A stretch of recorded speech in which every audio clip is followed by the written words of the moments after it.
Hello and welcome to the inaugural episode of the FI Gunner YouTube channel.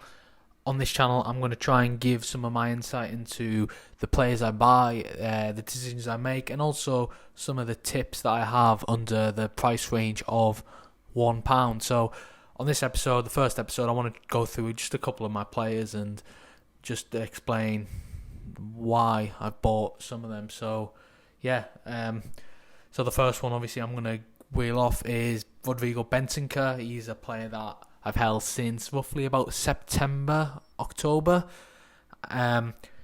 Ridiculously good talent. He was underpriced when I saw him. I remember back in September they were doing the 10% cashback offer, and I actually deposited that money just after payday, and so I got the 10% on that, and I also got a pretty good capital appreciation when I do decide to sell. Good talent. His PB scores have proven that now. Second one down is Wout Weghorst, and he's a player that, funnily enough, I actually held back just before.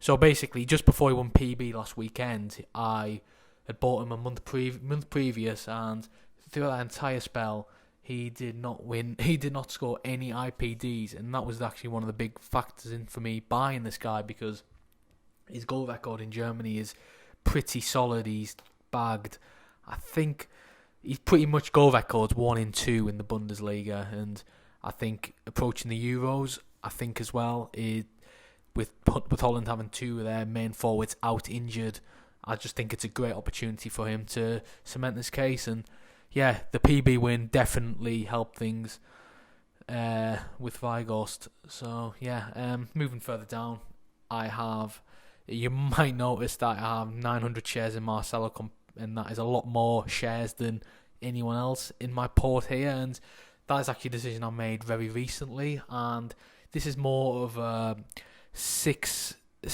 to 9 month hold for me now, to be honest. I've bought this guy now in mind for, well, I think in the short term he still has a chance of resurrecting his Madrid career. He got a pretty decent score on the weekend in the draw, but I feel like he's now second fiddle to Mendy, and I do feel he has a transfer in him still to another European side like PSG or Juventus.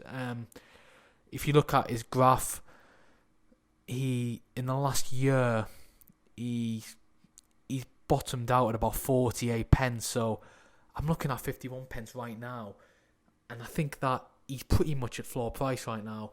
And I can only really see Marcelo going lower, and this is the only negative I can come up with, is if he does take that transfer to a non-PB league. I think he's done now at Madrid personally. I do think this will be the summer he's off.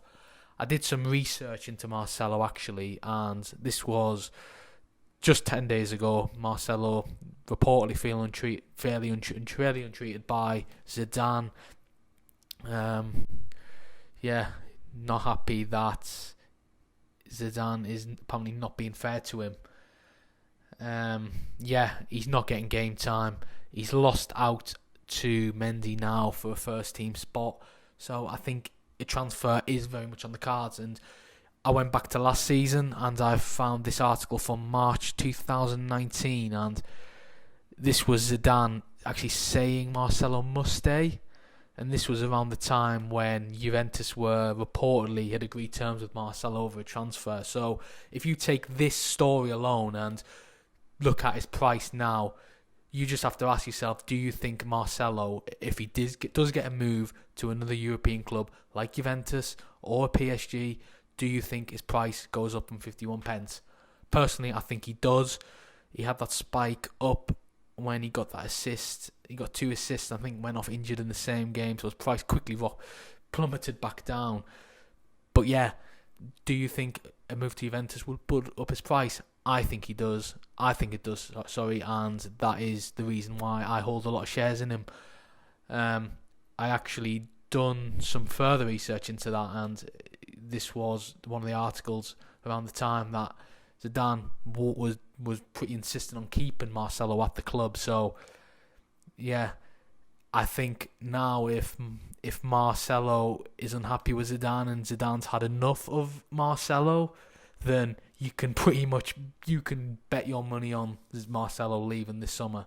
I guess the only question is, does he go to a PB league? Does he go back to Brazil? Where does he go?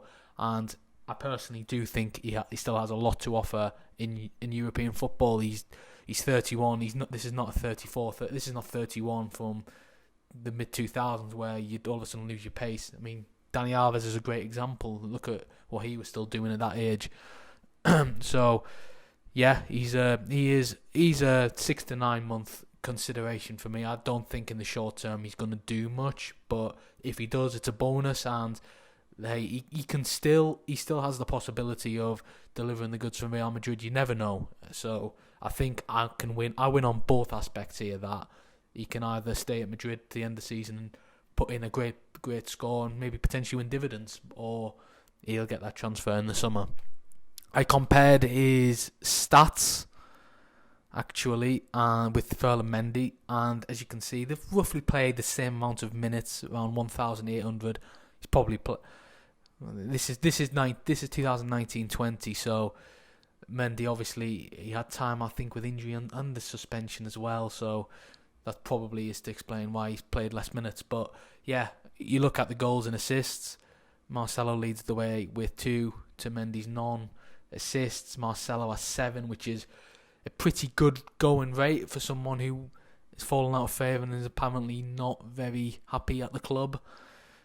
And these are where the stats I think that do get more interesting. That you look at shots, he trumps them on shots, XG higher, accurate passes. Mendy probably just about edges it, but I think when you go into the later stats, it probably might explain why Mendy might just edge it in terms of accurate passes.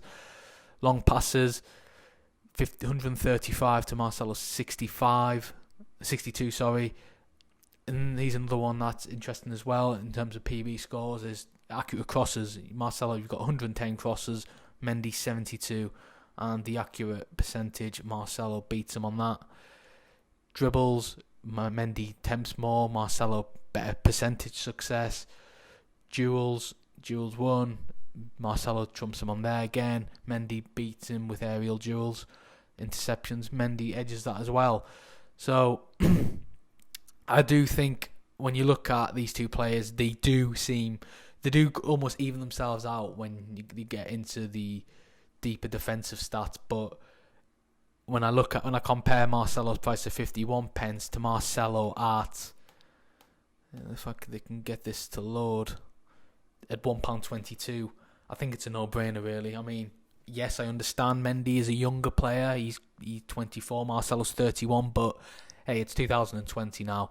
I do feel players now in their early 30s still have a lot to offer, as you've seen with the likes of Dani Alves, who did move abroad, and I think Patrice Evra went to Juventus as well. So Italy is almost like a league where players in the 30s can go there and still carry on doing what they're doing. Look at Ronaldo, for example, who's 35. He's another good example. So that is pretty much it for the first episode. I just wanted to give a small insight into the players I hold. I've had most of my success on the index so far buying players under the price of £1.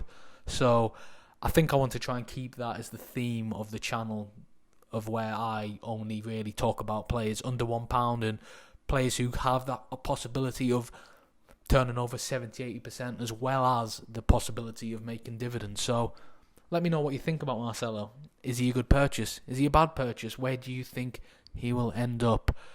I think there's a good case for this guy going up in value. So yeah, let me know what you think in the comments below. It'd be great to hear what you have to say, and I'll see you on the next episode.